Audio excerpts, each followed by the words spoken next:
If you haven't already, meet Gil Scott-Heron. Black soul singers in America have high voices. I'm beginning to think that's why I never made it.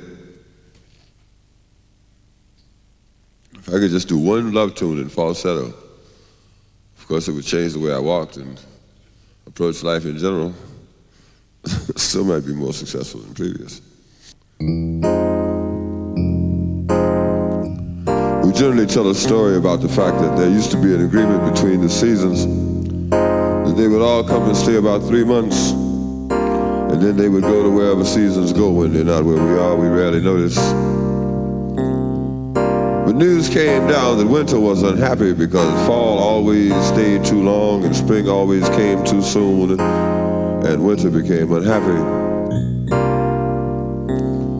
Philosophically and psychologically and politically, winter became unhappy and decided that there would always be a little bit of winter around in every season. A little bit of winter in the spring, a little bit of winter in summer, a little bit of winter in fall, and a whole lot of winter every winter. On the continent of North America, winter wasn't happy, and so winter decided to stay. I've been a musician for a long time. I play, I compose, I arrange. I orchestrate. I do the sorts of things that it takes a musician's background to do. Plus, I have a master's degree from the writing seminars at Johns Hopkins, which gives me a little bit of an advantage, I suppose, when it comes to putting the lyrics together. And from the Indians, welcome the Pilgrims, and to the Buffalo. Gil Scott-Heron has been putting his poetry to music for 2 decades, but he's not enjoyed the same commercial crossover success as many other soul and funk artists. The reason, as Heron sees it, lies with the workings of the music business. Only the ones who have the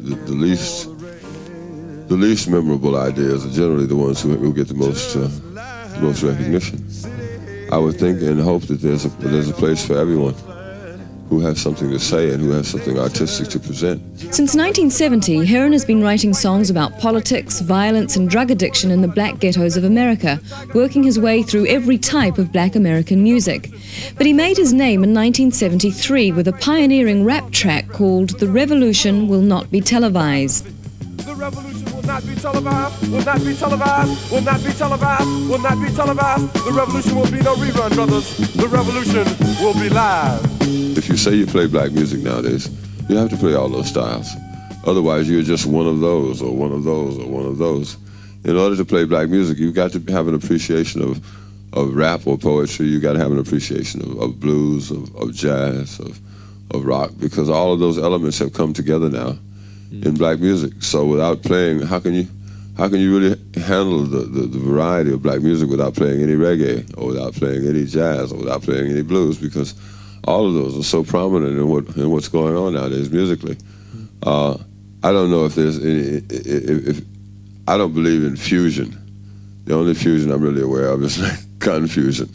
This month, Heron releases his first album in 6 years, a live double LP called Tales of Gil Scott-Heron, featuring the best from his many European concerts. But he's also just brought out a totally new composition, a single titled Space Shuttle, which has the usual up-to-the-minute political lyrics set to a state-of-the-art house beat. We know how to make people dance, if that's what the question is. Of course, they got different things happening in the house dubs and the club dubs and the rubber dubs. I mean, you know, like all those kind of different mixtures now that folks are looking for. And I admit that I'm not much of an expert in that, but I'm an expert in doing what I do. So as long as I'm confined to that area, I suppose I'll be all right.